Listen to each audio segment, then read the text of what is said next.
مجھے بتا کہ میرا حوصلہ کہاں کم ہے،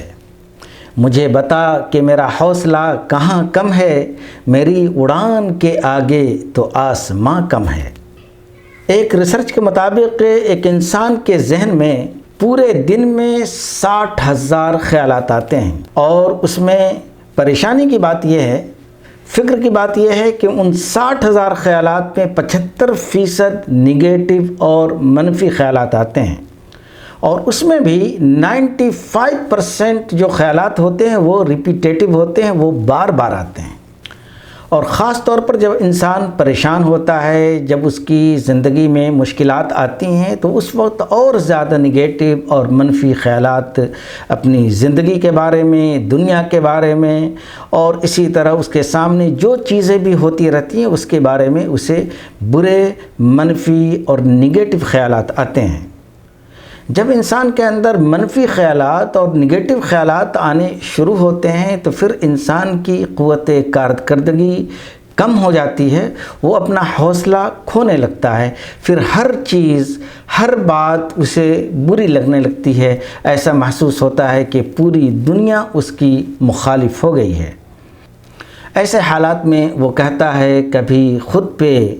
کبھی حالات پہ رونا آیا، کبھی خود پہ کبھی حالات پہ رونا آیا، بات نکلی تو ہر ایک بات پہ رونا آیا۔ پریشانیاں، مصیبتیں اور مصائب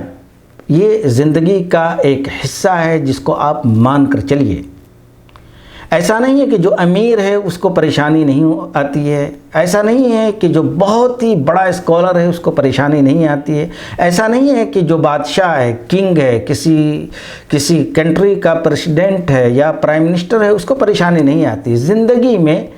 ہر انسان کے سامنے مصائب اور مشکلات مختلف قسم کے آتے ہیں، یہ زندگی کا حصہ ہے۔ مگر زندگی میں آگے بڑھنے کے لیے آپ کو ایک شرط ہے کہ آپ ان حالات سے گھبرانے کے بجائے آپ صبر کیجئے، اور امید کا دامن کبھی بھی ہاتھ سے نہ جانے دیجئے، چونکہ رسول اقدس صلی اللہ علیہ وآلہ وسلم کی زندگی کے بارے میں جب آپ پڑھتے ہیں تو آپ کو اندازہ ہوگا کہ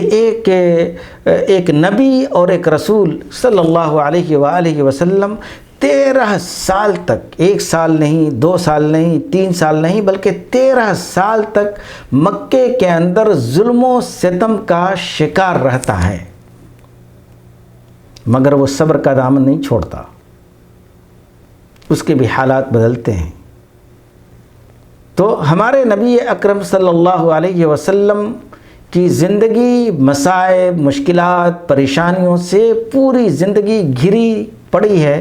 مگر آپ صلی اللہ علیہ وسلم نے جو اپنے امتی کو سکھایا کہ کبھی بھی صبر کا دامن نہ چھوڑیں، اللہ سے امید رکھیں، اور یہی اللہ تبارک و تعالی بھی فرماتا ہے، وَلَا تَيْأَسُوا مِنْ رَوْحِ اللَّهِ إِنَّهُ لَا يَيْأَسُ مِنْ رَوْحِ اللَّهِ إِلَّا الْقَوْمُ الْكَافِرُونَ، اور اللہ کی رحمت سے